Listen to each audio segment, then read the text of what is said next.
So, my PvP brothers, and as y'all know, and if you don't know, my father passed away just a few days ago, and man, that was one of the hardest things for me, because man, he was like my number one support while I was locked up, man. I actually built a relationship with my father in my last 4 years, and so it really hit home. But what affected me more was the way that I dealt with it. You know, when, and I'm sure y'all know, for those that have been locked up, man, when you go to prison, man, you learn how to cope with death, and you know, learn how to cope with the stresses of the world and all the stuff that goes on that you can't control in a specific way, and it's usually by yourself. I mean, I didn't really have my family's support, right? Although they loved me, but I put me in jail at the end of the day, and so I couldn't be mad that they weren't there for me. But when I had to face things like my aunt's death and a couple of my other friends' deaths, I mean, I learned the best way I knew how, and that was in my head, and that was being in my cell, and that was just trying to stay busy. But that's hard. You can't do that out here.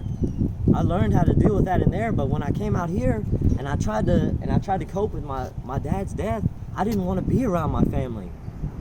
It felt so uncomfortable. Matter of fact, my grandfather had called me. He was like, "Son, you just need to come home. Just come home." But I didn't want to go because, man, that's not how I dealt with stress. That's not how I dealt with the death.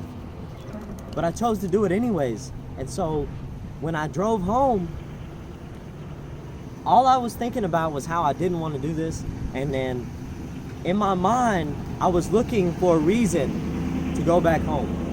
I was trying to validate my opinion. My opinion was, man, I don't need anybody right now. I just need to just go ahead and just do me. And so I was looking for any excuse to burn off and to turn around. And so, man, later that night I went to go visit a friend, and I come back to the house, right? And the door was locked. My grandfather, I guess they locked the door, and that never used to happen. But I immediately jumped to conclusions. I immediately said, you know what, man, screw this, man. Like, they asked me to come down here and to be supportive of them, but yet they want to lock me out. I just told them that I'd be back, right? And I got so upset about it. I got so upset, and I was like, man, this is BS, man. Like, I don't want to be here. I can't believe this. I could be at my house right now. I could be laying down. I could be going to bed because I knew I had work the next day. But yet I'm stuck out here. And so I figured that, I was like, man, you know what? And I went and laid in my truck. I was fixing to go to bed in my truck by myself. And something felt so off key. And I had one of my friends, and she was checking me. And she was letting me know, like, I can't do that.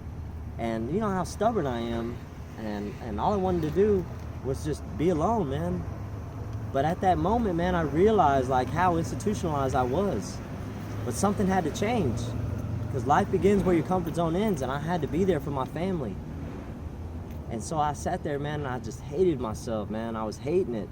And then, you know what happened? My grandmother comes out there, and it made me realize something, like, I don't want to be like this anymore, and I want to be there for my family, and I want to be free, and I want to take advantage of everything that life has, and I need to let go of some things. But we're not meant to do this alone, and I just wanted to tell that to y'all, man, because y'all might face those same struggles when you get out here. But I want to let you know that, man, I was able to identify the problem, and I want to help y'all, man, because the best thing that I could do is pave the way for y'all. And I love y'all, man. I love y'all with all my heart, man. You want to know what I'm standing behind? I'm standing behind where my entire criminal life started, right here. This is where it all began. This is where, at the Juvenile Department of Corrections, right? And I just felt like it was crazy because I had to come here and record this video, man, because this is where it stops. This is where all of this ends. This is where my criminal history ends, and where transformation can begin, right here. But I love y'all. And I just wanted y'all to know, man, when y'all get out here, I'm gonna be here for you. And if you come to Austin, I'm gonna be the one to pick you up, I promise. Okay? So I love y'all, man. Y'all take it easy, man. Love y'all.